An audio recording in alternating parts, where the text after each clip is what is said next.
Hello all, we'll wait just a few minutes after 6 for a few more folks to join.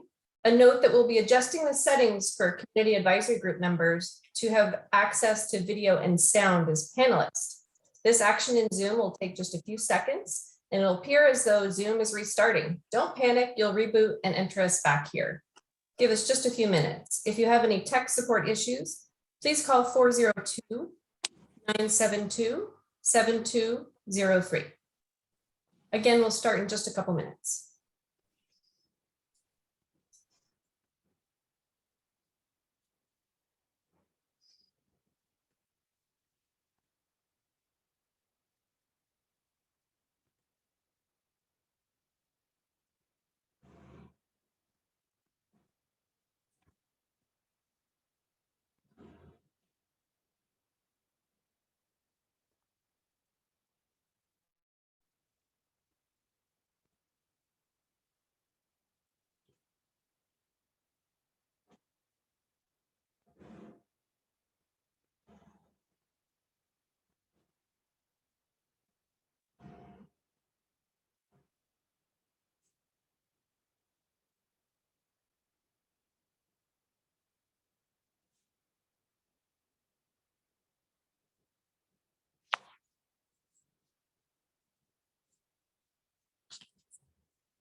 Just another minute and then we'll get started. Thank you.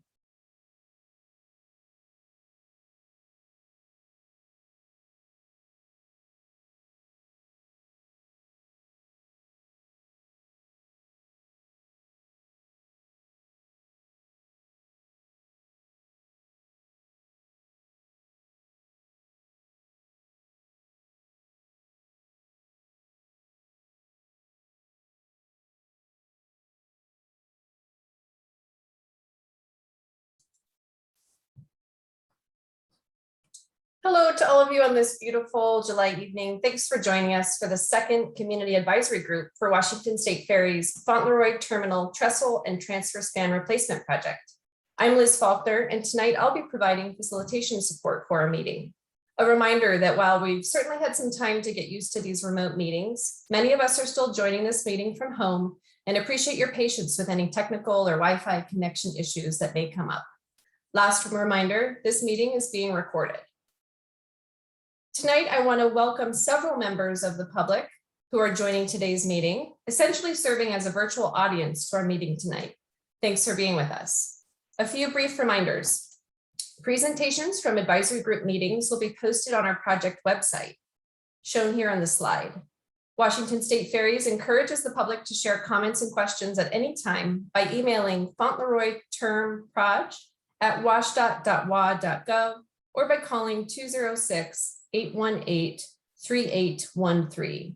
Today and before future meetings, advisory group members will be receiving a log of all public comments and questions. Ahead of future agendas, we'll also include a few minutes for the public log review and discussion by members. So with that, we're going to move into a few reminders about Zoom. I shared that we have folks attending tonight as attendees, and by this point, most, if not all, of community advisory group members are showing now as panelists. A few quick reminders. Please check to see that your name shows up correctly and update using the more arrow or by clicking your image and choosing rename. Remember to keep yourself on mute when you're not speaking. If possible, we'd love for you to keep your cameras off during the presentations, and then I'll remind you to come back on if you're able during the discussion parts of our agenda and we can see each other's smiling faces. We're going to try and keep the chat open for panelists, so that's community advisory group members, but ask you to focus on using it for questions only. During our discussion and the question and answer period, we're going to be using the chat as well as the raise hand tools for your participation. You should see the chat at the bottom of your Zoom window, and you can also access the raise tool hand by popping out the participants box and choosing the hand icon. If you're joining us by phone, I think we have one member who will be joining by phone for a while. You can raise your hand by pressing *9. And tonight, if anyone has technical issues, both members as well as public attendees, Please chat at tech support or text or call my colleague John at 402-972-7203. Okay, with those logistics out of the way, let's go ahead and get started tonight. Today, our meeting is designed to accomplish a few objectives. We hope to finalize the charter for this advisory group, discuss community engagement, including your feedback about the draft plan, which also included how community members can participate in the community advisory group process, and gather initial feedback and discussion from you on the draft purpose and need statement. With that, I mentioned this last time that throughout the next couple of years, the core project team members, as well as subject matter experts from Washington State Ferries and the consulting team will be joining our meetings. So tonight, in a speaking role, we have Hadley Rodero, Washington State Ferries Communications and Community Engagement Manager for the project. Hello. Alec Williamson, WSF's Terminal Design Engineering Manager. We also have a few other terrific members of the team who I'll ask to quickly wave hello. David Sowers is the Director of Terminal Engineering for Washington State Ferries. Marcia Tolan, who represents Washington State Ferries Environmental Stewardship and Sustainability Program. And now, so that we can all get used to putting some faces to names, I'm going to take just a minute to list out each of your names and the affiliation that you provided us last time when we met that is shown on our public website and circulated in a roster. So if you could take just a minute, kind of get familiar again with your controls, and I'll ask you just to come on camera and wave hello to members as I introduce each member. So we're going to do this in alphabetical order here tonight. And the first member is Anna White, Southworth resident.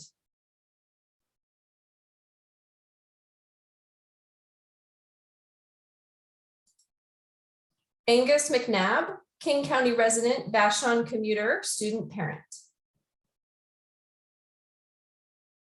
Ann Higuera, West Seattle business owner, Vashon resident. Devin Branson, Vashon resident and West Seattle commuter. DB Gates, West Seattle resident.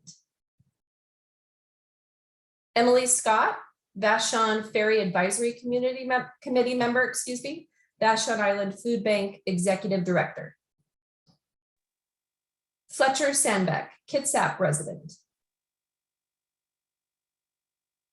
Frank Immel, Fauntleroy Community Association Ferry Advisory Committee member and neighbor. Greg McKinnon, Manchester resident and daily ferry commuter. Helen Westphal, King County resident. John Wright, West Seattle Transportation Coalition. Judy Pickens, Fauntleroy Watershed Council. Larry Harala, Port Orchard, Manchester area resident, Ferry Advisory Committee member. Marty Clements, Fauntleroy Community Association, West Seattle resident near Ferry. Michelle McCormick, West Seattle and Vashon resident. Nolani Hatton, West Seattle resident. Scott Harvey, Vashon resident, irregular ferry rider. Susan Frith, Vashon resident, former West Seattle resident. Victoria Nelson, West Seattle Transportation Coalition board member, Fauntleroy resident. Gary English, Vashon community member. Josh Gwynn, Southworth area community member. And Richard Thorpe, Southworth area community member. If I missed anyone, if you would please come on camera and let me know. I think we covered everyone there. Terrific. Okay, great. Well, thank you so much for joining us tonight. And before we get going, I'm going to go ahead and turn it over to David Sowers to share a few thoughts. David, over to you. All right. Well, thank you, Liz. First of all, I want to thank all of you for coming out tonight. It's nice to see some familiar faces from our last meeting, and I really appreciate all that you guys are doing to participate in this advisory group. And I know there's probably other things you'd rather be doing on a beautiful July evening, and it looks like most of you are like me, stuck inside. So thank you for being here, and I hope you get something out of this. That you know, we worked hard to put this all together, and I hope that you get a lot out of tonight's event. Last week, Patty Rubstello and I, who's the head of Ferries, hosted the executive advisory group meeting. This was our first meeting with that group, and really reaffirmed for us the complexities of this project, and as well the collective interest in developing the project in a collaborative way. And I know you all probably appreciate that, with all the various backgrounds and experiences that you all have and can bring forward to this advisory group. As Liz said, we're talking about today the community engagement process, and specifically the preliminary purpose and needs statement. So this is one of the initial steps in our environmental process, and we'll talk about that, the planning and environmental linkages study. We mentioned that last time, and it's our it's one of our topics today. And there's my phone going off. Hang on a second. Put that on mute. I thought of everything else. Sorry about that. So this is the first of many topics that we will be sharing with you and getting your thoughts and feedback on, and continuing this iterative engagement with this group and the other advisory groups, and of course the broader public.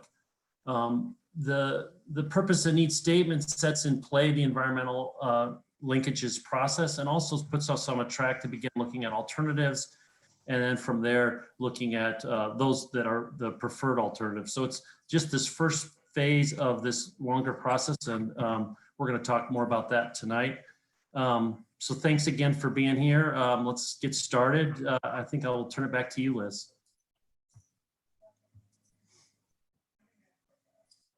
Great, thank you so much. And the first part of our agenda here tonight, we're actually going to be doing some follow-up business, if you will, from the June 23rd meeting.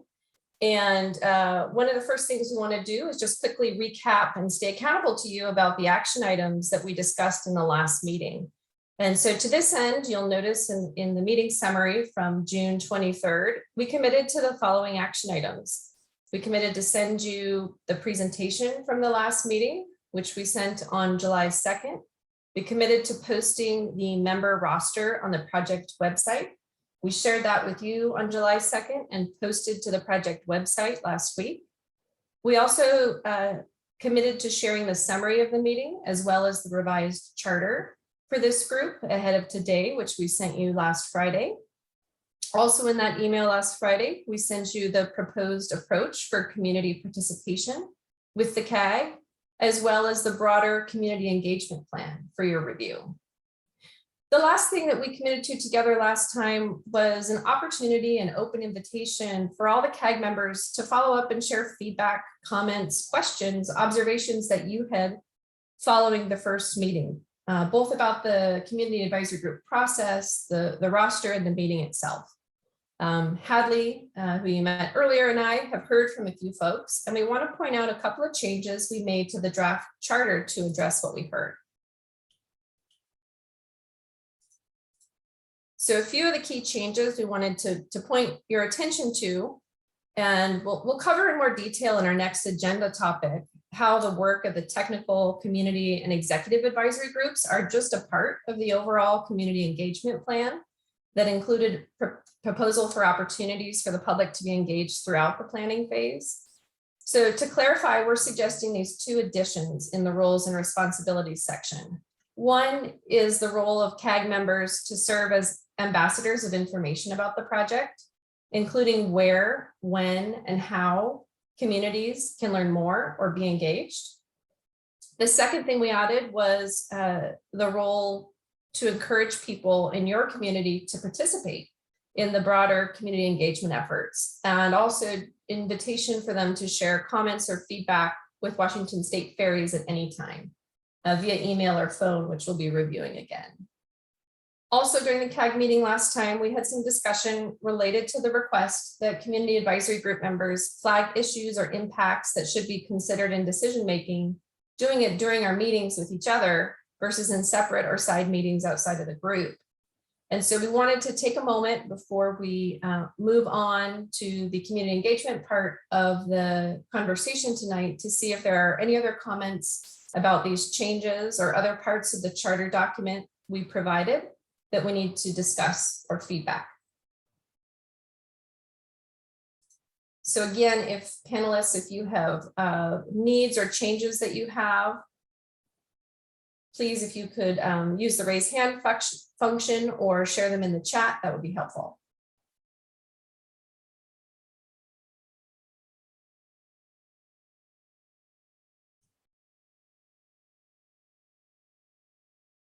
Give just another minute for folks to take a look at these couple of changes and see if they want to propose any final revisions.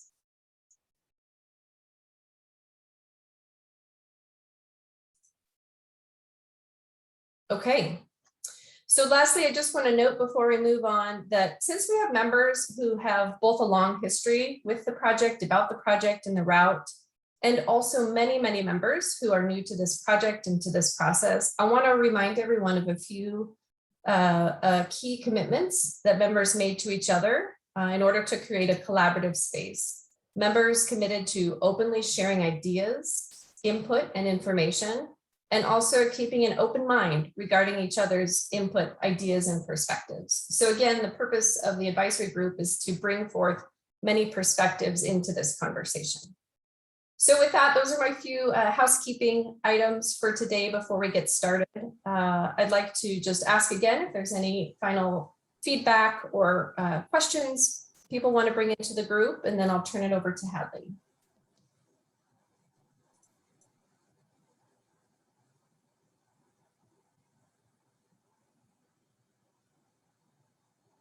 Okay, Hadley, over to you. Great, thanks, Liz. So as we transition into community engagement, I know we've covered a great deal of this information in our last meeting. And last week we sent you the draft of the project's community engagement plan. And that's a document that actually essentially remains draft through the project because it's a living document. It's something that we'll all be updating as we go and as we adjust our course and decide what type of community engagement we need to do, what audiences we need to engage more, reach out to more, who we're hearing from. So that's something that we always welcome your feedback on, either on the document itself or just in general, other people that we should be engaging in the project. This slide is kind of a visual reminder of what we talked about last time, that through the 2-year Pell process, there will be multiple opportunities for the advisory groups as shown on the bottom and the broader public, the middle line there, to be engaged in the project. And you can see that the graphics really showing that as the planning study progresses along the top line and we come to key milestones, that those dots at the bottom are sort of representing all the times that the 3 advisory groups, including yourselves, will be meeting, or if not meeting, then reviewing, providing comments, providing feedback before we proceed to the next step. So that's just sort of a reminder of where we're going over the next 1.5 to 2 years. And now I just wanted to open it up for some quick discussion and hear your feedback and questions on the community engagement plan. This is a really important document that will sort of set the stage for how we work together as a group and how the rest of the community is involved in the project and other key stakeholders.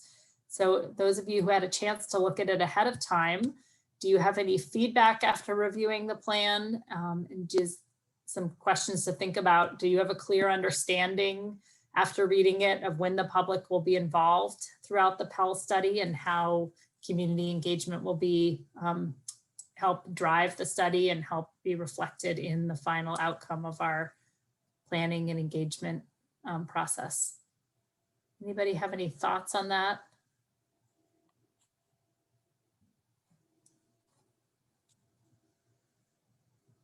Another thing that we'd love feedback on are the proposed tools that are outlined in the community engagement plan. If anyone has thoughts about those tools or methods or others that are missing, or other people or groups that might be missing from the draft plan that we may have not identified clearly, or should do some more thinking about communities that you think should be identified in the plan.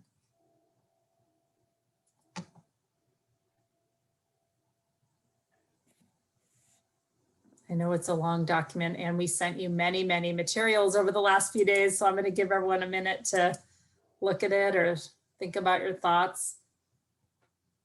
And again, this is something that we can revisit as the project goes along. So this isn't your only chance to give feedback if you think at some point that we're kind of getting off course or there's a topic that comes up as part of the planning process that we really should reach out to other folks, let us know. Judy has her hand up. I'm curious because you folks clearly are veterans of this kind of process. What in the document that we have reflects some of the most critical learnings that you've had from prior experience? Well, I think that the fact that you're all here tonight is one of those elements, Judy, because we had a really good process working with our Triangle Task Force several years ago. They worked hard with us to develop a new sailing schedule for the route, and that was a good process. And we realized that the 9 members of that group were great, but there's many more folks that would be interested in this particular project, redesigning the dock. So we brought in the advisory group role to be the 25 or so of you that are on the community advisory group. So I think that was a learning moment, that the advisory group process worked really well for us, but that we needed more people when we got to a project of this size. Thank you. Larry, I see your hands up too. Do you have a comment or question? Yeah, sort of comment and question. Just really, and I see in the community engagement plan, discussion, obviously, every robust virtual communication, as we've all experienced, is a must going forward.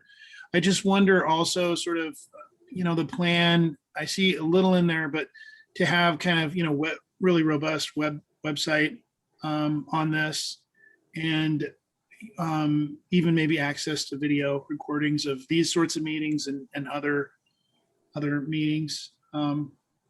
And that's just more, maybe a comment for me is, and I'm sure many people in the group feel that, that's pretty important, because a lot of people are going to be coming to this information at different times. And it's just pretty useful to have that.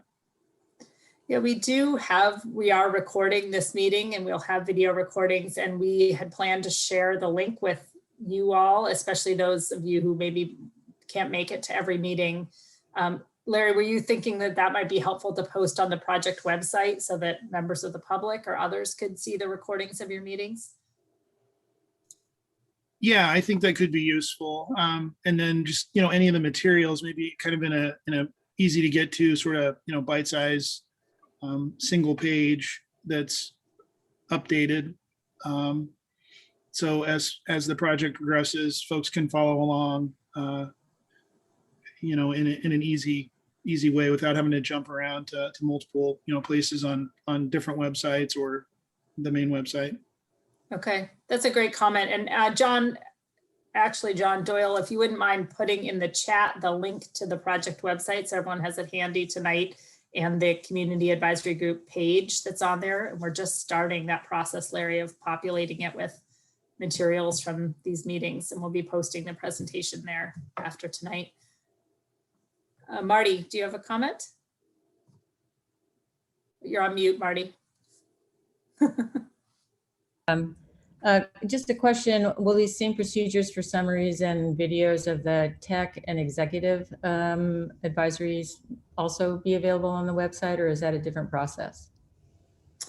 They are being recorded. We hadn't planned to post them on the website, mainly just for size and accessibility reasons, but they are available and we can certainly share them with anyone who's interested. And the summaries, no summaries? There's summaries will be posted as well, and the presentations of those meetings. Okay, good. Yeah. Anne, I think I saw your hand next. Do you have comments, questions? I'm curious if you can leverage the email list that you might already have for people who have purchased tickets to ride ferries or are Wave to Go people, because when I get an email every time my Wave to Go re-ups, and that'd be a great opportunity to send that. Also, everybody who signed up for the ferry alert system on different routes in the Triangle route, if you could send them information that way. It seems like you should have a really big list of emails. Yeah, that's a great suggestion. And anytime that you all feel like something should be shared that broadly, let us know. We plan to, and we did do this past spring, share things like community meetings, public meeting opportunities and links with those two lists that you mentioned, our riders and those that receive the rider alerts. And then we have a actually fairly big project listserv that's growing every day, that's developed over the last couple of years. And those are the folks that we've been sending more information than even the customers themselves. I'm also thinking, just occurs to me, the frog list, because I participate in that as well. So that's another list that you have. Yeah, for those that don't know, FROG stands for Ferry Riders Opinion Group, which is a group that the Washington State Transportation Commission administers, and they take customer service surveys several times a year, provide their opinions through some market research firm on ferry service. Nolani, I think I saw your hand go up next. Do you have some comments? I just wanted to check and see. I know I had a friend who knows that I'm on this group told me that it was on the West Seattle blog. I'm just wondering if it's also on like the White Center Now blog, things like that, where we're reaching different parts of the West Seattle community, at least I know it is Vashon and everyone, but I just want to make sure that we're not just hitting a certain part of West Seattle that's affected by the ferry, but more of as a whole. I was just curious. That's a great comment, and I will make sure to add their media contacts when I send information out. Right now, we send it to the Kitsap Sun, Port Orchard Independent, the Vashon Island Beachcomber, and the West Seattle blog, are who I've been kind of keeping all the links that I send for tonight's meeting, for example. And I think we have actually someone from some of those media outlets are listening in as a member of the public tonight, but that's a great suggestion to add some other media outlets a little bit broader for the West Seattle Peninsula. Thanks, Nolani. Susan, do you have a comment? Yes. Hey, I just a couple brainstormings when looking through that community engagement plan. One, maybe you plan to do this already, but if there was like key pieces of information that could be made into like a poster or something and just like put in the bathroom or on the bulletin board or whatever on the actual boats, so that there's that information, and that, just to, get people when they're there, or I guess if they're in their car and they don't get out, then maybe there's another way. But so that's just one idea. And then another is, I was just thinking about, I don't know, this came up with something else. It helps. Sometimes people don't like to give comments when it's like, because I think it says you can email or you can call, but you can't be anonymous. I know that's like a weird thing, but I know sometimes people like to be anonymous when they're giving comments. They just are, I don't know, it's, a personal thing. So I don't know if there's a way that we can, even if it's, sometimes those survey monkeys that you do, like, but if you were like sending out like I promise you, this is a 1-minute survey monkey about this issue, and, it's anonymous, I don't know. I just, sometimes I think it's like, or at least that maybe it's just me, that I'm more likely to do a survey when I know it says it's really fast versus if it says I need to spend 7 minutes, I might not do it. So anyway, that's just an idea. I don't know if, like with the frog and with the, different email lists, if we could be sending out like at key moments, these little anonymous surveys or something like that. So that's it. Okay, well, those are great suggestions. Thank you, Susan. I love those ideas. Does anyone else have comments on the community engagement plan or other ideas?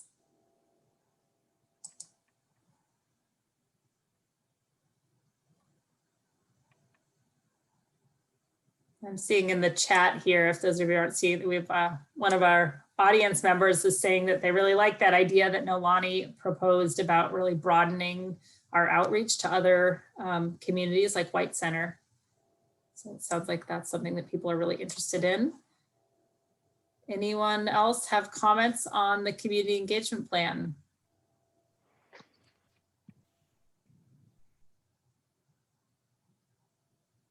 So if you think of anything, just raise your hand. I'm going to move on to our little bit more in-depth discussion on a certain part of the plan, which is something we discussed last time a little bit. And we actually just brought it up a little bit as some of the comments that you all made. Part of the plan includes a section for how the community will be able to participate in the advisory group process. And some of you had some suggestions last time, which we've incorporated into the community engagement plan. And as you know, as Liz mentioned at the beginning, the public has been invited to attend the CAG meetings, and the meeting tonight is set up so that there's members of the public are watching as an audience, like you would do if we had an in-person meeting and there were the chairs in the back of the room that people could watch your group talk. And we'll be publishing those registration links ahead of every meeting on the project website and sending information out to the project listserv. And I really liked the suggestion that Anne made that we could also send that out to those that subscribe to rider alerts. So our customers that ask for updates on the Fauntleroy Vashon Southworth route, that would be a good way to do it. Those also go to local media, as I mentioned, and some of our other stakeholder contacts. And you're free when you receive that link